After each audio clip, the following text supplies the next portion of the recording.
News now देख रहे हैं आप और मेरे साथ मौजूद हैं एमएलए हज़रतबल सलमान सागर। पहले तो शुक्रिया साहब कि आपने वक्त दिया। मैं पहले जानना चाहता हूं कि अपोजिशन की तरफ से पिछले कई दिनों से जो है तंज कसा जा रहा है गवर्नमेंट पे कि पिछले 2 महीने ने कुछ नहीं किया, चाहे वो प्रिजनर्स की रिलीज़ की बात हो या पावर कंटेनमेंट की बात हो। पिछले दिनों देखा था कि 3 मुलाजमों को जो है सस्पेंड किया गया था।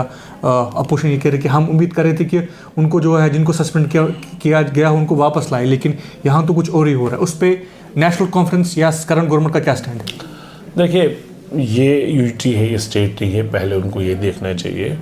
और 2 महीने हम कितना कर पाए कितना नहीं कर पाए हैं उनको खुद नहीं पता है, वो क्या बोलते हैं वो क्या करते हैं।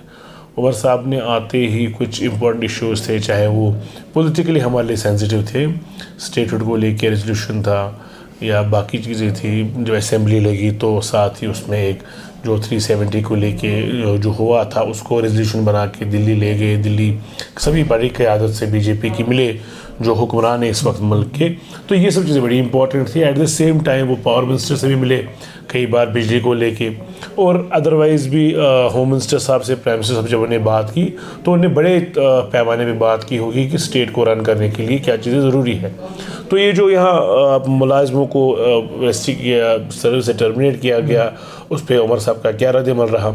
अब अगर एलजी साहब के ऑफिस से किसको टर्मिनेट किया गया उसके लिए उमर साहब को रिस्पॉन्सिबल नहीं ठहराया जा सकता, क्योंकि already reorganisation act in place है। तो शायद ये गवर्नर साहब के हद इख्तियार में है, ये उमर साहब ने नहीं किया हुआ है।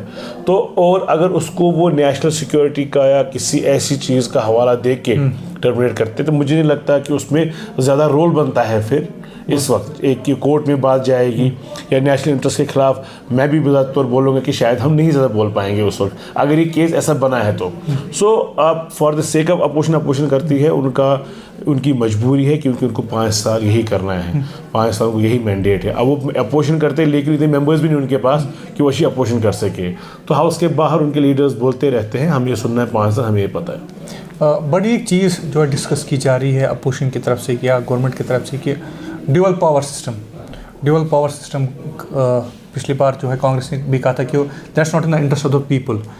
गवर्नमेंट उस चीज़ को ओवर करने के लिए या उस चीज़ को ख़त्म करने के लिए क्या जद्दोजहद कर रही है? तो कौन नहीं चाहेगा कि एक स्मूथ फंक्शनिंग हो सरकार की? कौन चीफ मिनिस्टर नहीं चाहेगा? कौन मिनिस्टर्स, कौन एमएलए नहीं चाहेंगे कि उनकी सरकार, रूलिंग पार्टी जो है वो स्मूथ ना हो। लेकिन हम ये जानते हैं, जब हमने इलेक्शन लड़ा, हमने यूटी के अंडर ही इलेक्शन लड़ा है, हमने इसी सेटअप के अंडर इलेक्शन लड़ा है जहाँ हमने पता है कि एलजी है, उनके पावर्स कैसे हैं। लेकिन हमने इसको ठीक करना है, हम इसको ठीक करने के लिए निकले हैं। हम पावर एंजॉय करने के लिए, ट्रांसफर्स करने के लिए नहीं आए हैं, हमने कोई मज़े करने के लिए नहीं आए हैं।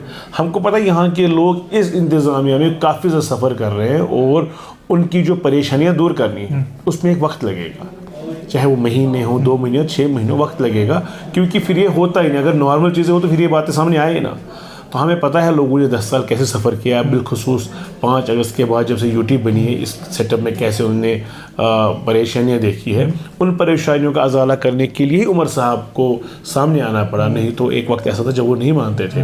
लेकिन हमें पता था इस सेंसिटिव स्टेट को, इस सेंसिटिव जगह को एक सेंसिटिव लीडरशिप की ज़रूरत है, तो उमर साहब की क़यादत में होती, और वो पूरी कोशिश कर रहे हैं कि ये जल्द से जल्द स्टेट है। इसीलिए उनका जो राब्ता बीजेपी की क़यादत के साथ हुआ, जो आपने देखा सबने, तो मुझे उम्मीद है कि वो अपने जो उनका तर्ज अमल है, जो उनका रोड मैप है, उस पर चल रहे हैं। सलमान साहब, मेरा एक सवाल ये भी रहेगा कि अपोजिशन की तरफ से ये बार बार कहा जा रहा है कि छोटी छोटी चीज़ों को लेकर जो है गवर्नमेंट को दिल्ली जाना पड़ता है, जबकि जब हम सरकार में थे तो दिल्ली हमारे दरवाजे पे आई थी। तो इस पे आपका क्या रद्द अमल है? मैं याद दिलाना चाहूँगा, मुझे नहीं पता आप अपोजिशन की बात कर रहे हैं, मुझे याद है अल्लाह ताला मग़फ़िरत करे मुफ्ती साहब की, जब वो तवालत कर गए तो महबत जी ने बोला कि वो अपने निकलने के वक्त भी जब दुनिया से तशरीफ़ ले रहे थे तब भी कह रहे थे कुछ फाइल्स क्लियर हुई दिल्ली में कि नहीं, क्या वो पैसा आ गया दिल्ली से कि नहीं, जो यहाँ के वेलफेयर के लिए था। तो जाना हर एक को दिल्ली पड़ता है, मांगना हर एक को दिल्ली से ही पड़ता है। यहाँ कुछ अलग कंसर्न्स है उस चीज़ की, स्टेट का सेटअप ही ऐसा है। हमारे कुछ अब तो यूटी है, स्टेट में मुफ्ती साहब कुछ नहीं कर पाए या मैं अब्बा जी कुछ नहीं कर पाए या बाकी लोग कुछ नहीं कर पाए, तो यूटी की तो बात ही नहीं। यूटी में तो जाना ही जाना है, एमएचए कंट्रोल कर रही है बहुत हद तक यूटी को, अदर देन इलेक्टेड गवर्नमेंट। तो इसलिए ये रिहाटिक है, ये बोलना है, ये मीडिया और गैलरीज को आप प्ले करते हैं। और अगर ये भी नहीं कहेंगे कि रेलेवेंस रहेगी नहीं, हम काम कर रहे हैं, हमें पूरा एहसास है इस चीज़ का कि हमने वादे किए लोगों से, यूटी में रह के हमने वादे किए लोगों से, और उन वादों को पूरा भी करना है। उन वादों को पूरा करने का एक रास्ता यहाँ का स्टेटहुड रेस्टोरेशन है, उस पर हम पूरे लगे हैं। और हम चाहते हैं उन इनसे ज़्यादा, अपोजिशन से ज़्यादा, हमारे मुखालिफों से ज़्यादा अगर स्टेटहुड का किसी को फ़ायदा होगा वो नेशनल काउंसिल होगा, उमर साहब को होगा, क्योंकि वादे पूरे कर रहे हैं, उनका काम है, अपोजिशन का नहीं। मेरा आखिरी सवाल रहेगा वन नेशन वन इलेक्शन पे। आज बिल जो है पार्लियामेंट में लाई जा रही है, कुछ खबरें ये भी है कि रिओर्गनाइजेशन एक्ट को जो अमेंडमेंट किया जाएगा, सरकार जो है ये वाली 4.5 साल चलेगी। कुछ एम्बिग्यूटी है कि शायद 5 साल चलेगी, उसके बाद जो है 4.5 साल चलेगी। एनसी लेड गवर्नमेंट इस चीज़ को कैसे देखती है? ये बहुत प्रीमेच्योर है अभी इस पे डिस्कशन करना। उमर साहब ने पहले ही इस पे बात करी है, इस पे अभी डिस्कशन हुआ नहीं पार्लियामेंट में, ये थर्ड पे डिस्कशन होगा और काफ़ी देर डिस्कशन चलेगा। ऑलमोस्ट मेजॉरिटी मेंबर्स बोलेंगे पार्लियामेंट में, इस पर 2 हाउसेस में डिबेट होगी। मे बी उसके बाद कन्विंसिंग ये ना रहा हो, डिस्कशन ना रहा हो, सिलेक्ट कमेटी को जा सकती है ये, क्योंकि ये बहुत बड़ा फैसला है। पोस्ट इंडिपेंडेंस ये बहुत बड़ा फैसला है इस मुल्क के लिए। वन नेशन वन इलेक्शन, क्या ये पॉसिबल है? क्या इतना मैन पावर, इतनी सिक्योरिटी, इतने फाइनेंशियल रिसोर्सेज ये सारा जमा करना एक साथ पॉसिबल है स्टेट्स के? सो डिस्कशन होगा।